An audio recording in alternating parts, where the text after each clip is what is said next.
What's happening? Andy here. I am joined today by Joe Brunsman. How are you today, Joe? Hey, good, Andy. How's it going?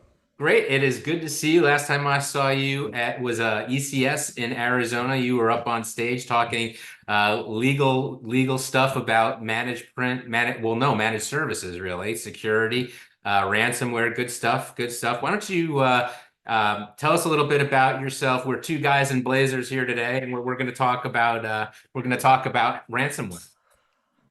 Yeah. So, a little bit about myself: former IT, bachelor's in robotics from the United States Naval Academy. So, I was in the Navy for 12 years. If I would have stayed in, it would have been 20 years.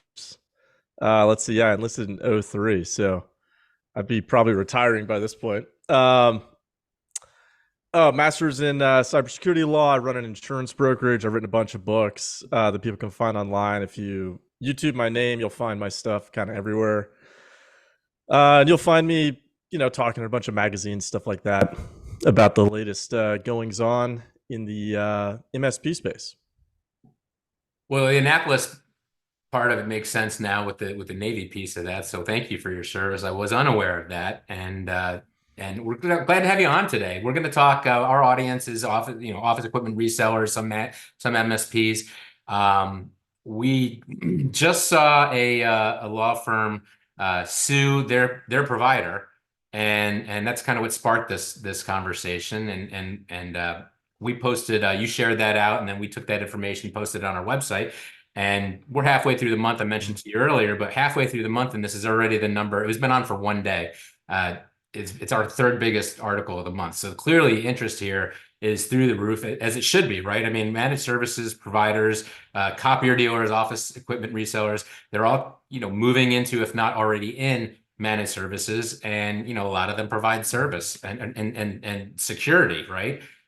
Security services, I should say. So here we are. Tell me about this case. What's going on with this? Is this common? Is this something that these guys need to be concerned about? Our viewers are these people who are getting sued like this? Yeah. So, for a little bit of background, one, I will say everything I say moving forward, it's allegations made by the plaintiff. The defendant, being the MSP, still has to respond. So, obviously, it's going to be the plaintiff putting themselves in the best possible light. But that being said, there's a lot, I think, to kind of unpack here that we can learn from. Now, I almost didn't even make the video initially because I was like, this is a comedy of errors that's so deep. Surely nobody would be this silly, right? Assuming the allegations are true.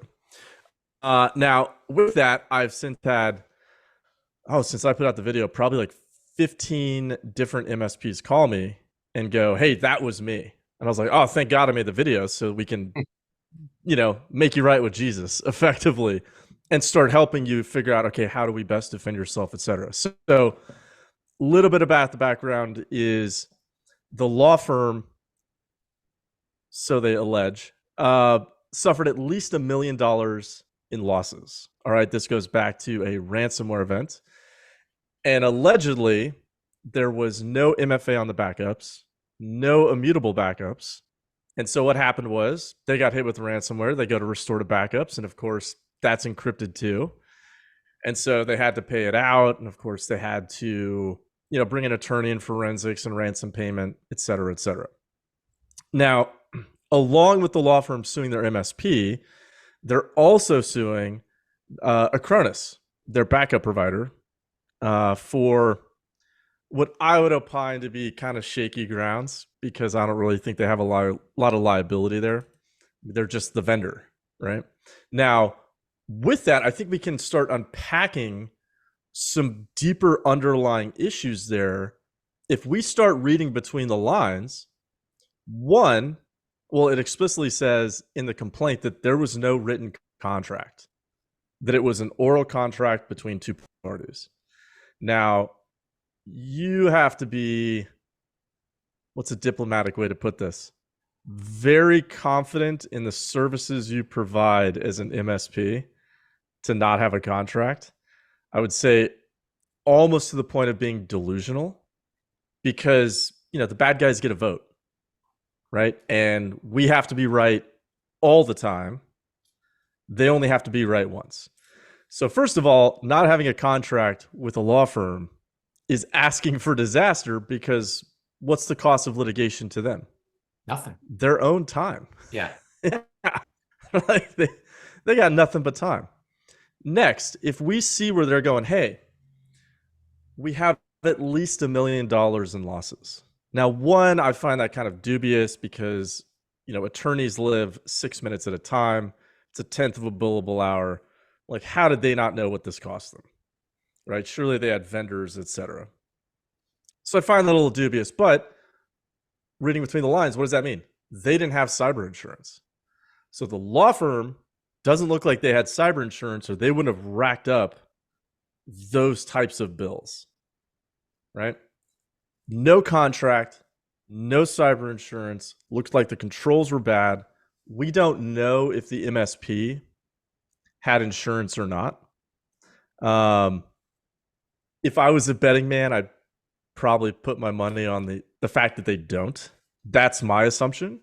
And I think that's why the law firm is bringing in Acronis into the complaint. Because there's Because I going to be think what no they're money from saying, that firm. There'll be no money. They're going to be gone.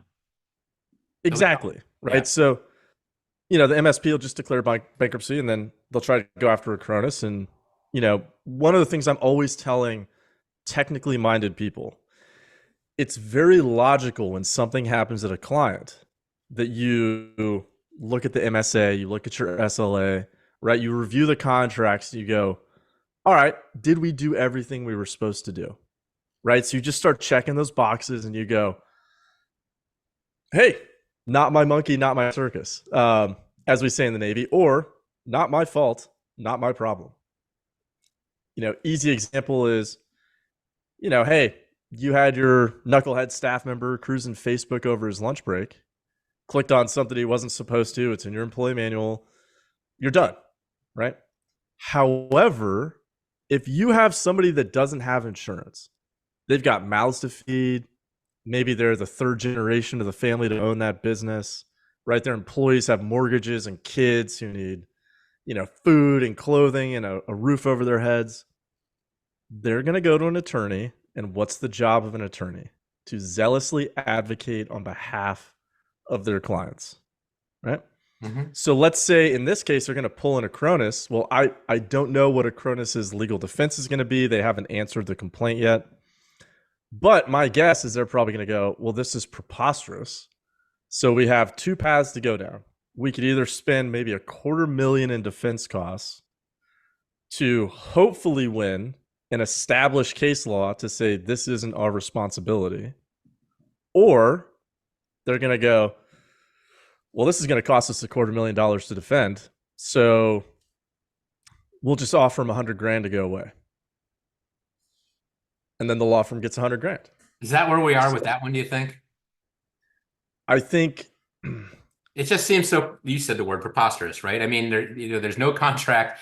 Possibly, let's just make some assumptions. There's no contract on either side, and there's no insurance on either side, right? And Sure. we're assuming that may not be the case. Let's clarify, but just for our little cartoon here that we're drawing, so you got two companies here that are just basically hosed. Is that a legal term? Can we say hosed? Yeah, just duking it out in the trenches, effectively. And the legal firm with, they're the ones who don't have to really spend anything to litigate this. I mean, just whatever it costs them on their own time, right? And if it's a small law firm, it's just me putting a few extra hours possibly to take this forward for the $100,000 payout. Is that what they're after? I think they're trying to extract as much money as they possibly can, right? So we don't know. I'm looking at a law firm of that size, and I'm saying, okay, well, it's a decent sized law firm, but it's not a big law firm. Like, I don't think it's so big that they can just eat $1 million loss and call it a day and just, hey, go about your lives, move forward, right? Like, it's not, one of the top 5 global firms by any stretch. So let's apply this to our world, to my world, these dealers, these resellers that are in managed services that are moving into, you saw a lot of presentations as I did at ECS talking about diversification and adding into Yep. your portfolio. And a lot of these guys are dipping their toe in managed services. And, they all know people who have been sued by their customers, similar situation. The customer got nailed, got ransomware. And like, let's be candid, you can't stop it. You can't stop everybody at the customer site from clicking on things that they shouldn't click on. We've probably all clicked on things. They've probably got us here and there. As Mhm. careful as we can be, and as top of mind as it is with me, for me to just go through my week after week after week and think that I'm never going to click on anything is ridiculous. At some point, they're going to get everybody. And so to me, I look at this and say, how can you get into this? How can you make money at this? How can you Mhm. defend this? Tell me how are these guys not crazy for wanting to be part of this? One, I would say we have to have MSPs. Oh yeah. That's what I tell. So the average SMB, and I say this as a giant nerd. I've been skipping school and going to the computer lab my entire I life. see your Star Wars Yeah. stuff behind you. I can see Oh it. yeah. Oh, yeah. And I got Lego DeLorean, et cetera, et Yeah. cetera. Yeah. So I'm a Qualified. giant nerd, but even for me, who lives in this world, it's just becoming too complex for some business to have their nephew that's good with computers or a single IT guy to really hash this stuff out. Like it's just too hard.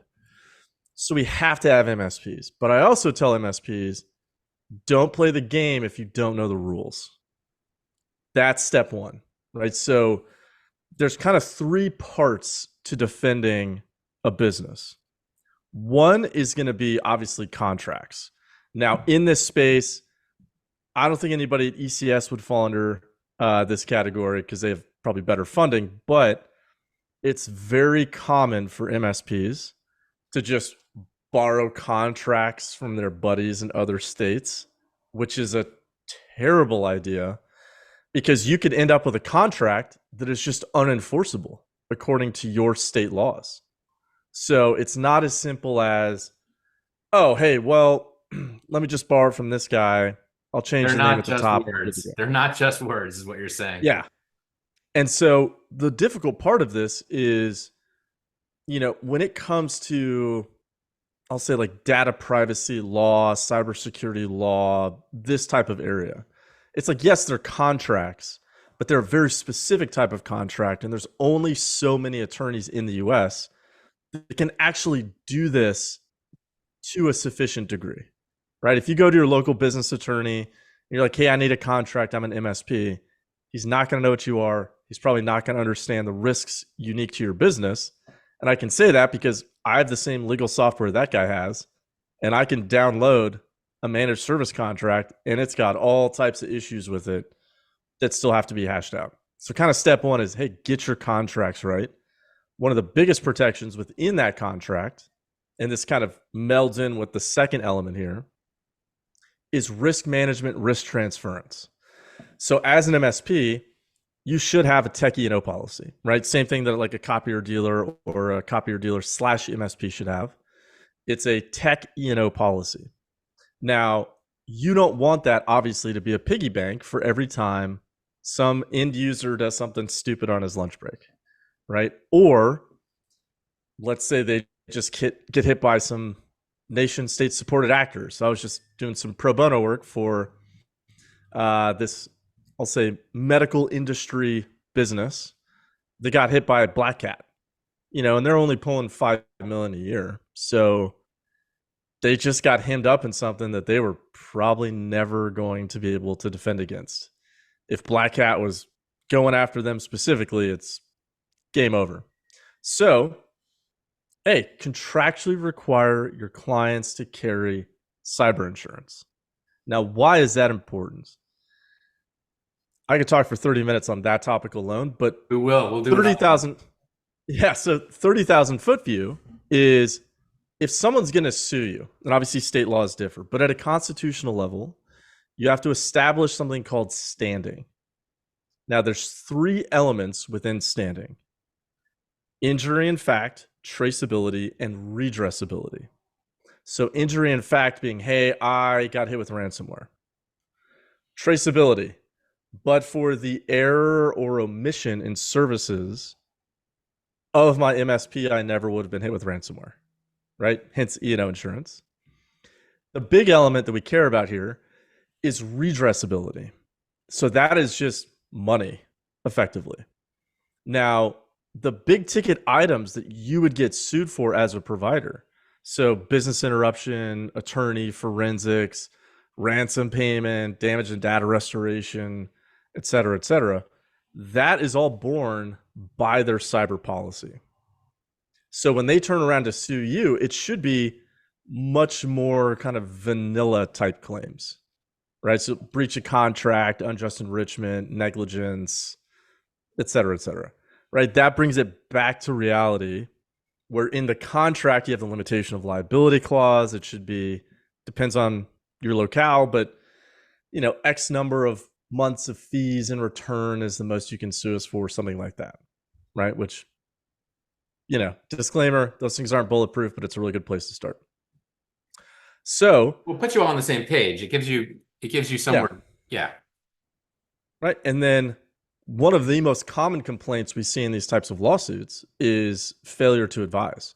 So I have a whole video called Get Smart, Defense in Depth for Your MSP. And I put that out, 2, maybe 3 years ago.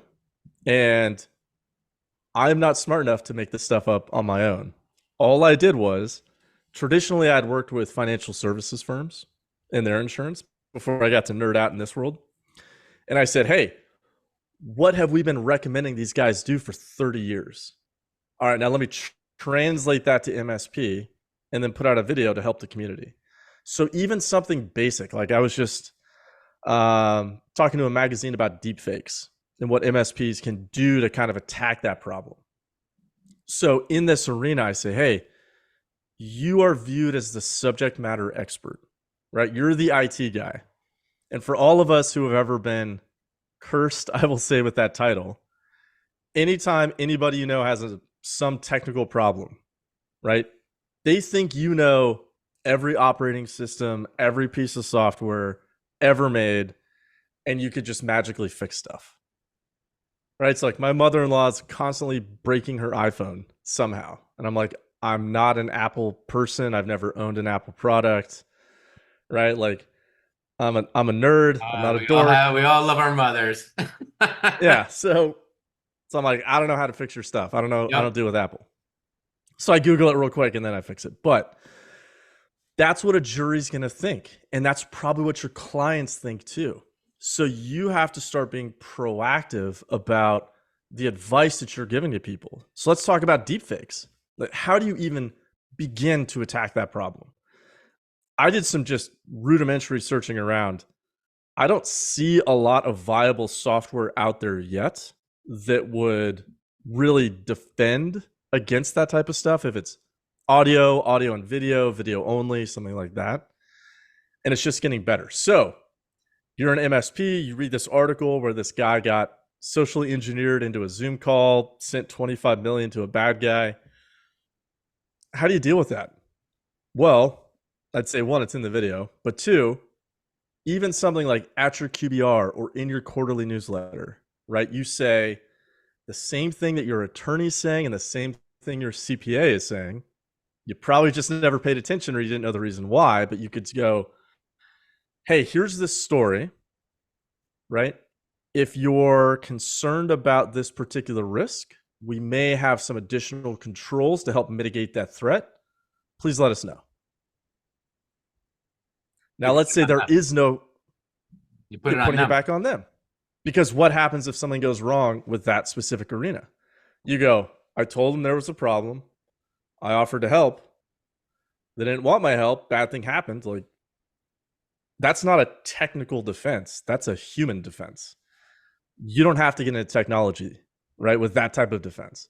Now, let's say there just is no control you could implement, right? There's no technical solution that's yet viable for that type of issue, right? You can put that out there too. You go, hey, we're keeping tabs on this, but as far as we're aware, we don't see any technical solution yet that's viable enough, right, to detect these deepfakes with any type of certainty. So we highly encourage you to, let's say, work with your CPA, talk to your CFO, right, and implement robust internal controls to mitigate that threat.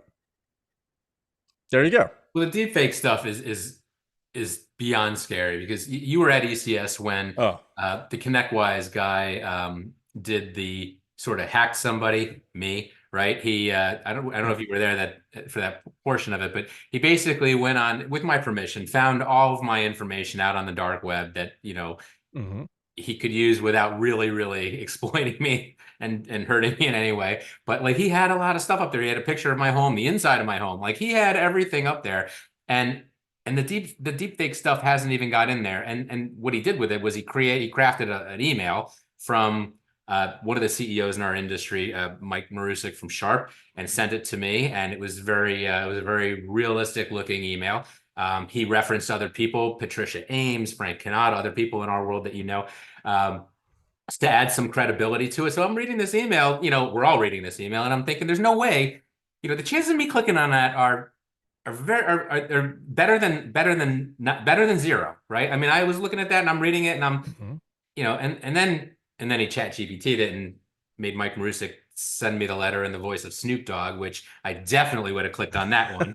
100%. Because Yep. we were going to have a dope session together, according to that email. And but it was amazing. And the deepfake stuff wasn't even in there yet, right? And you start adding voice into that, and you start adding video into that. And now I'm looking and talking to somebody who sounds right. I mean, it's one thing when I can barely stop myself from clicking on it because it looks right in text.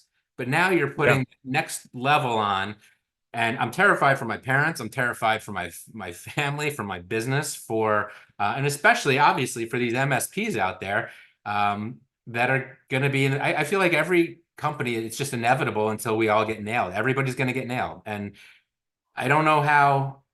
It just seems like the natural thing for a company to do when they get hit is to turn to their MSP and said it's your fault because I'm not dumb. Yeah.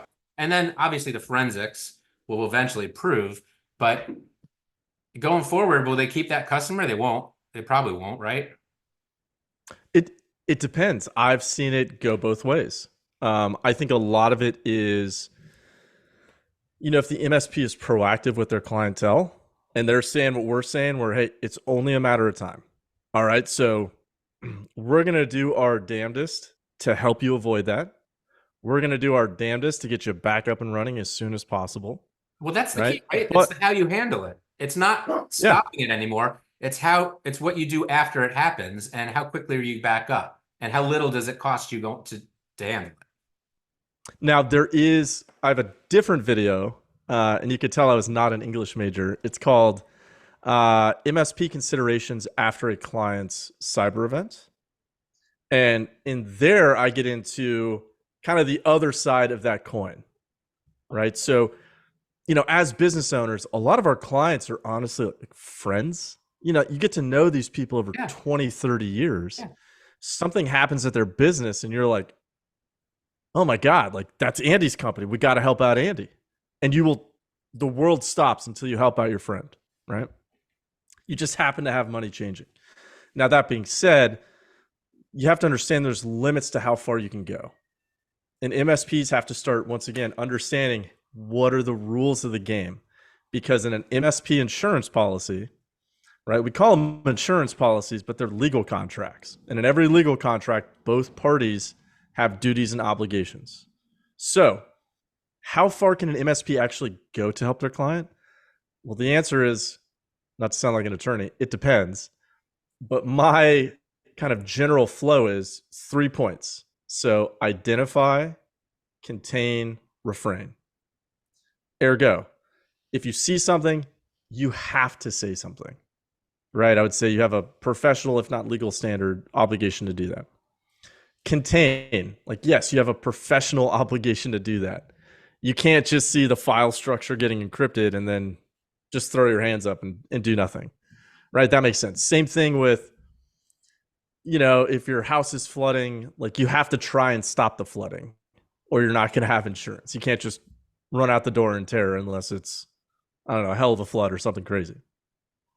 From that point on, you need to be able to communicate that with clients, right? You need to be able to say, hey, here's what I saw, here's what I did.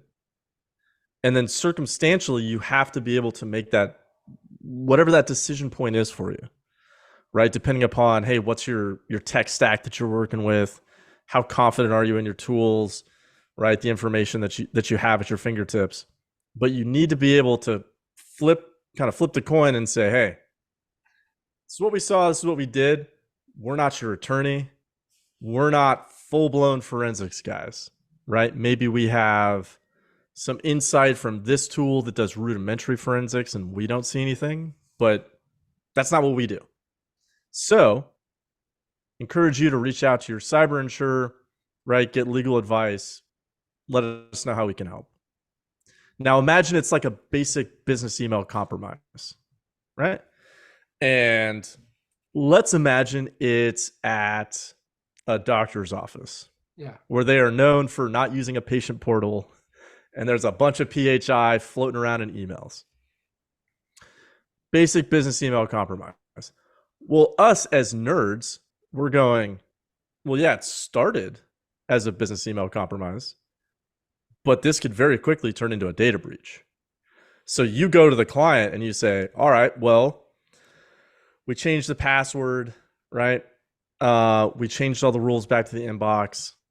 It's what we saw, it's what we did. We don't see any exfiltration there, but like we're not full-blown forensics guys. So you may want to go to an attorney, talk to your cyber insurance provider, get forensics. It could be a data breach. You know, we're not sitting here going through the 4 elements of the risk of harm analysis under HIPAA and subsection 164. Like, we're MSPs. We don't do that. Your client could just say, hey, thanks, man. Kick rocks. We're not going to do that. It's like, okay, well, But that's I hope you have protecting that the in writing. MSP, right? That's Yeah. how you cover your ass, right?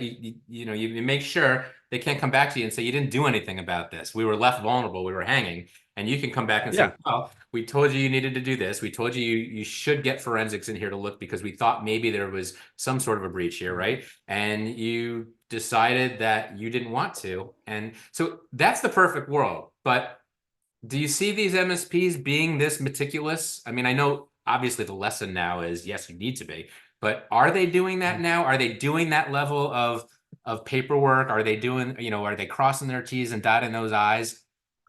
I think we're getting there. Now, I have over 100 videos on my YouTube channel. I was going to ask these And videos that you mentioned, they're on your channel. We're going to put that yeah. link to that in my in the description of this video. Yeah, so they're on my YouTube channel. I have over 100 videos, and I'm fully aware when I make some of these videos. Like when I put out the video Get Smart, risk management, risk transference, some people loved it, and then there were the trolls that were like, this is preposterous, I'm never going to do this. Where did you get this? This will never work. And I'm like, Well, all that's right, the well, thing. I mean, you can go about doing your job every day the way you've always done it, and everything's hunky dory and fine, and everything's great until it's not, right? And then yeah. at some point, somebody's going to have the wind taken out of their sails, or the sails taken away completely and locked down. And now what? Now what? Yeah, it's You're gone. and I'm kind of one of those, I don't know, antisocial people, I guess, to a degree, where I'm like, I don't care about being popular. I'd rather be right and help people. So if I say something now that's unpopular, well, I don't care, because if 5 years from now I'm proven right, it's like, well, I got to help people for 5 years. So I don't care if people There's tell nothing me. like a good "I told you so" to put a smile on your face sometimes, Yeah, well, it's not even that, but it's like, hey, I'm gonna Right say what I thing. think is true, Yeah. and I'm gonna do what I think is the right thing to do. Kind of consequences be damned. So I think, 5 years ago, if we wouldn't even be having this conversation, because the case law wouldn't support it. I mean, MSPs just weren't really getting sued to any really material frequency. But the world is shifting, and I think I would hope that my MSP clients are doing all this because I'm harping on them, or They at should be. least, Everybody should be. Everyone at should be. least, and part of it is, man, it's but yet another administrative burden. So I get that. But I would hope at the very least that the MSPs go, all right, well, here is my risk if I don't do this. Am I willing to accept that risk? Right? Because everything in business, it's just risk management, risk tolerance, right? How much risk are you willing to accept? So it's, hey, here are the rules of the game as I see them, right? You can bend the rules, break the rules, play by the rules. It's your business. You do what you want, but at least you know, right? So like at least you can begin to quantify that risk and make an educated decision as opposed to just kind of pissing in the darkness and Yep. hoping you hit something. Yep. And I think for probably the majority of MSPs, and I don't want to be disparaging, but there's like something like 50,000 or so in the United States. 50,000? I think so. Many of which are really quite small. Yeah. I think a lot of them, they started as a break fix shop, and then they got into kind of sysadmin managed services. Now they're trying to pivot over to the cybersecurity services for obvious reasons. And I think it's always hard to teach an old dog new tricks, and it's always hard to say, yes, this got you here, but it's not going to get you there. And if you want to get to there, you need to start thinking about risk management, liability, etc. Because the number of times, my God, the number of times someone has told me I would never get sued, all my clients are friends and family. Yeah, only till they're not. And I've seen, Only till their business is locked up, right? I oh, mean, I've dealt with cases where siblings sue each other. I've dealt with cases where parents sue their children, yeah, children sue their parents. I things mean, change. when you Yeah. get large money on the line, Money changes people. It it absolutely does. it does. So going forward, we're going a little longer than we normally do. So let's wrap it up, and we'll come back and do another one of these for sure. But I think the takeaway here is it's a scary world, but MSPs need to keep doing what they're doing. They Mm-hmm. just need to be diligent with their contracts, with their insurance, right? Uh, you think they should work with law firms? You think that's just what do you think? Is that something to avoid? I mean, someone's got to help law firms, right? I mean, like, Yeah. Um, for a long time, I've been preaching that MSPs take on way more risk than they probably appreciate. So if you're a brand new small MSP, pragmatically, you got to take everybody that comes in the door, keep the lights on, and then you could start pushing people off that aren't good fits. If you're an established MSP, you don't have to be everybody's MSP. So let's say you are going to take on a large law firm as a client. You better understand those risks and you better charge appropriately for them. Because I promise you, the MSP getting sued right now, I bet he's probably saying a lot of things, but he's probably saying, I should have got rid of that guy a long time ago. yeah, And you'd be shocked how many times one of my clients gets sued and they go, this is almost every occurrence, like not exaggerating. Almost every time they go, I should have got rid of that guy. The money yeah, wasn't worth it. yeah. And it's like, yeah. So, yeah, if you're going to bring in a law firm as a client, you better charge them. And if it's over the competitor's rates, that's what it is. Well, you make But sure it's worth your while is the lesson there, right? I mean, yes. because it costs them, it's not like another company suing you where they have to pay the law firm. The law firm, it's a very different cost for them. It's just a little bit of time. It's not that that's nothing, but it's a lot cheaper for a law firm to litigate than it is for me to litigate.